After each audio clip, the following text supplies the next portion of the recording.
Wonderful turnout over the weekend in Ottawa. Over 53,000 apparently people turned up, coming from Ontario, Alberta, BC and Quebec.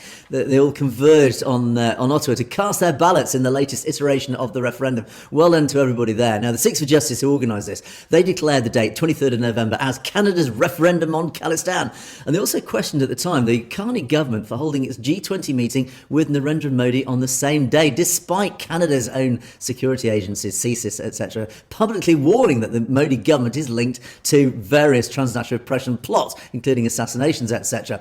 Anyway, but Sikh voters, and I have to say, well done to all those who turned up. The 53,000 odd who turned up, they stood in long lines, up to apparently 2-kilometre long lines, despite, look at that weather, horrible. I mean, we do know in the Democratic West that whenever the weather's bad, turnout tends to be very low, because for obvious reasons. And yet, despite the freezing temperatures, snow, icy winds, everybody turned up. Newborn children, apparently, seniors using walkers, families, they all turned up and formed these 2-kilometre lines in queues. So well done to them, standing out there in the freezing cold. And apparently thousands were still waiting at 3 o'clock when they closed. The thing was supposed to be officially closed, and yet they did actually keep it open just to allow those who still hadn't cast their ballot to cast their ballots. Now, Gurpratap Singh Pannoon, who's one of the co-founders of Six for Justice, he addressed the voters during the day via satellite, and he stated that 41 years after the 1984 genocide, the Modi government is now committing econicide against Punjab, as he called it. And indeed, we've talked about that a lot in many of my podcasts. And he stated, quote,